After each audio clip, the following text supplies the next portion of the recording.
My name is Maria Alvarez, and for years I worked the kind of job that slowly drained every ounce of energy from your body.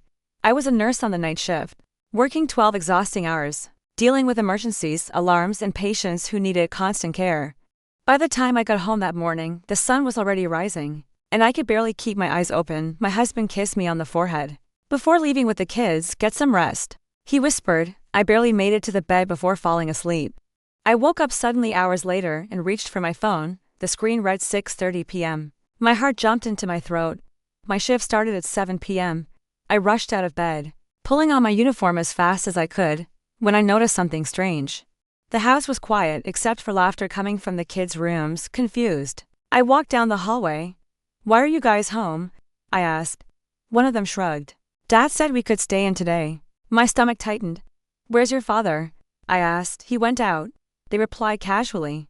Something didn't feel right. I grabbed my phone and called him. After a few rings, he picked up. "Hey honey," he said calmly. "Where are you?" I asked, while trying to put on my shoes. "I'm at a doctor's appointment," he replied. I froze. "A doctor's appointment?" I repeated in disbelief. "Yeah. I forgot to tell you earlier," he said. I looked back at the clock and felt panic wash over me. "But I have to be at work in 30 minutes, I said. He sighed apologetically. "No. But I'm about an hour away right now." That's when I realized I had a serious problem. I was alone with the kids and had no one to watch them. There was no way I could get them somewhere safe and still make it to work on time. My heart started racing. Still, I thought maybe there was one option left. I called my manager, Jana Whitmore. Everyone knew Jana was strict and often cold with staff, but I hoped she would understand. She answered, sounding impatient. I quickly explained that my husband had to leave unexpectedly, and I was alone with the kids, but I would only be about 20 minutes late.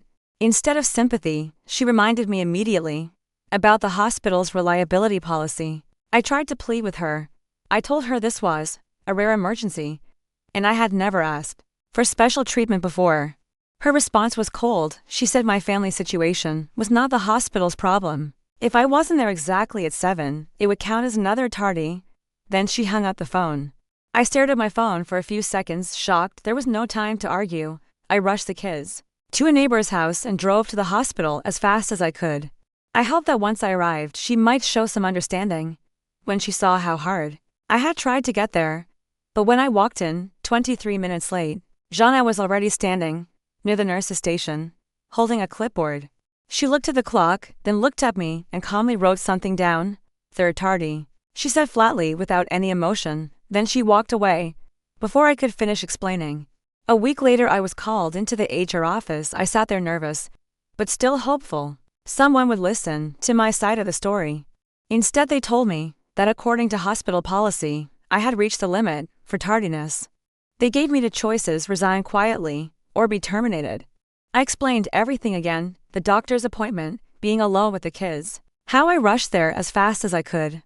None of it mattered. The manager's report had already been filed and the policy was clear. So after years of working there, I resigned.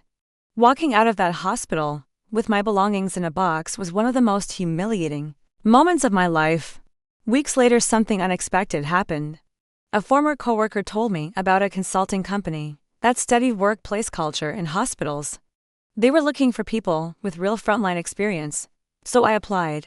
During the interview, I told them my story. Instead of dismissing it, they were very interested. They said situations like mine were exactly the kind of leadership failures they investigated. A few days later, they offered me the job. About a month later, my team was hired to review a hospital with high staff turnover and low employee morale. When I saw the name of the hospital in the project file, I almost laughed. It was the same hospital that forced me to resign. I didn't say anything. I simply did my job. We collected employee surveys, reviewed complaints, and studied management decisions. What we found wasn't surprising: low morale, fear-based leadership, and employees who felt unsupported. One section of the report described a real example of poor leadership: a nurse forced out after being late during a family emergency. That nurse was me. I didn't exaggerate anything. I simply documented the facts.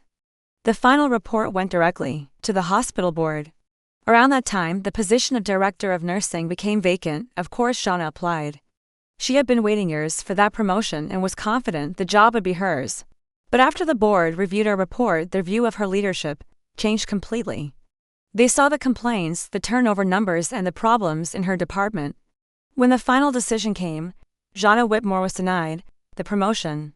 The reason was simple: she had shown an inability to properly support and manage her staff.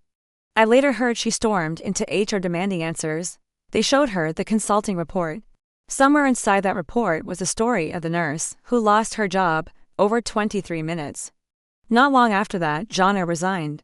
A few days later, I was sitting in a conference room at another hospital, teaching a training session about compassionate leadership. During the break, I checked my phone. A news notification popped up about a hospital manager who had resigned after losing a promotion.